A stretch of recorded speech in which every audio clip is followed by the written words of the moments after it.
दोस्तों काल की मैच की बात मानो चारों तरफ केवल रियान रियान रियान ही है। लोग ये कह रहे थे कि रियान पराग का बल्लेबाजी नहीं चल रहा है, लेकिन साफ बात तो यह है कि अच्छी तरह से बल्लेबाजी का मौका ही नहीं मिला था रियान पराग को। काल की मैच में जब इंडिया की कोई बल्लेबाज नहीं चल रहा था तब रियान पराग ने केवल 17 गेम पर 26 रन बनाए और 2 छक्के और 1 चौके लगाए और एक 6 लगाने की कोशिश में अपना विकेट गंवा गए। लेकिन जिस तरह से उन्होंने बल्लेबाजी करके दिखाई एक मुश्किल पिच पर, वो बेहतरीन बल्लेबाज है। और दोस्तों रियान पराग ने शानदार गेंदबाजी भी करके दिखाए। उन्होंने 4 ओवर में 27 रन दिए। हालांकि रियान पराग को कोई भी विकेट नहीं मिला, लेकिन इकोनॉमी रेट रॉबी बिश्नोई से बेहतर था। दोस्तों हमें तो पहले से ही मालूम था कि रियान पराग एक बेहतरीन खिलाड़ी है, कभी भी उसका बल्ला चल सकता है, कभी भी गेंदबाजी में वो सफल हो सकते हैं और उन्होंने काल गेंदबाजी बल्लेबाजी दोनों में ही कमाल करके दिखाए। दोस्तों रियान पराग के बारे में ज्यादातर लोगों को पता ही नहीं है कि रियान पराग एक बेहतरीन गेंदबाज है, क्योंकि आईपीएल में रियान पराग ने काफी कम गेंदबाजी की है और डोमेस्टिक का खेल लोग नहीं देखते हैं। डोमेस्टिक में रियान पराग ने कमाल की गेंदबाजी करके दिखाई। डोमेस्टिक में गेंदबाजी करके रियान पराग ने ढेर सारे विकेट लेके रखा है और उनका इकोनॉमी रेट भी अच्छा है।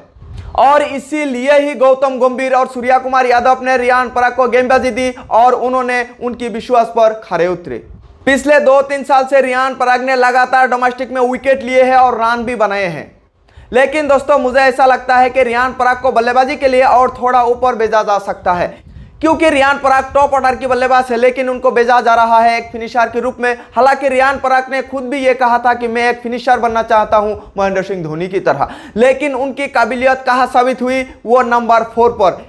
इसीलिए रियान पराग को बल्लेबाजी के लिए नंबर 4 का पोजीशन में मौका देना चाहिए। रियान पराग में जो काबिलियत है वो तो हमने काल देख लिया, उनकी गेंदबाजी बल्लेबाजी हमने देख लिया, दोनों में ही कमाल है, धमाल है, मालामाल है। 3 मैच हमने देखा श्रीलंका के खिलाफ। पहला मैच में मौका मिला, लेकिन फिनिशर के रूप में आखिरी में कुछ खास नहीं कर पाया। पहला मैच में गेंदबाजी करके 1.2 ओवर में 3 विकेट लिए। दूसरा मैच में रियान पराग का बल्लेबाजी नहीं आया, गेंदबाजी शानदार करके दिखाई। तीसरा मैच में शानदार बल्लेबाजी की रियान पराग ने केवल 17 गेम पर 26 रन बनाए और एक छक्का लगाने की कोशिश में अपना विकेट गंवा गए और शानदार गेंदबाजी भी करके दिए। 4 ओवर उन्होंने डाले। आज दुनिया को केवल रियान पराग की बल्लेबाजी के बारे में ही पता है, लेकिन एक शानदार गेंदबाज भी है रियान पराग, काफी लोगों को यह मालूम नहीं है। और दोस्तों पहला मैच में श्रीलंका के खिलाफ रियान पराग ने शानदार गेंदबाजी करके दिखा दिया कि उनमें गेंदबाजी में कितना काबिलियत है। केवल 8 गेम में 3 विकेट लेना टेल एंडर ही सही, लेकिन इतना आसान नहीं है। दोस्तों रियान पराग टीम इंडिया का अगला सुपरस्टार बनने जा रहा है, आप लोग देखते रहिए। और दोस्तों रियान पराग के बारे में कोई भी अपडेट अगर जानना है तो मेरे चैनल को सब्सक्राइब कीजिए, लाइक कीजिए और कमेंट कीजिए। दोस्तों मुझे ऐसा लगता है कपिल देव और हार्दिक पांड्या की बात टीम इंडिया में कोई बड़ा ऑलराउंडर बनने वाला है तो वो है रियान पराग। दोस्तों मैं शुरुआत से ही कह रहा हूं कि रियान पराग जिस तरह से बल्लेबाजी करते हैं उसी तरह से ही वो गेंदबाजी करते हैं। गेंदबाजी बल्लेबाजी दोनों में ही रियान पराग पक्के हैं।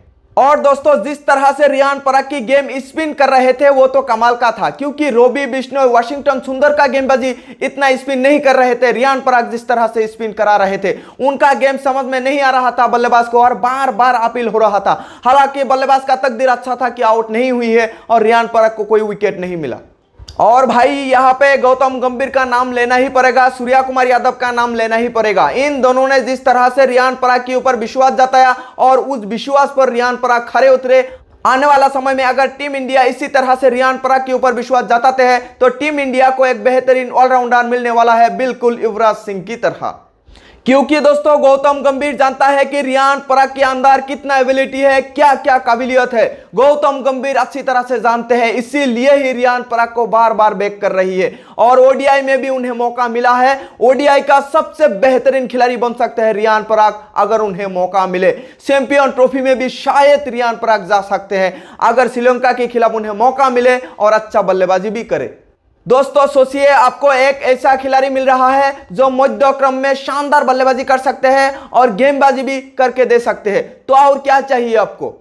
और उस खिलाड़ी में विकेट लेने का काबिलियत है, इकोनॉमी रेट अच्छा है और शानदार स्ट्राइक रेट से बल्लेबाजी भी करते हैं।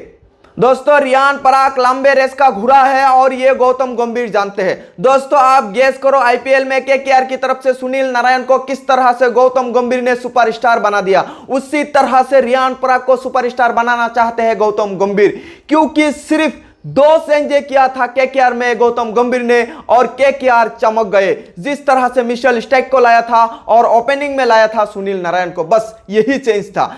लेकिन इन दोनों सेंस ने ही केकेआर को पलट कर रख दिया और चैंपियन बन गया। गौतम गंभीर का सोच सर आंखों पर, उनको सलाम। आने वाला समय में रियान पराग को इसी तरह से मौका मिले, हम आसामीस लोग यही चाहते हैं।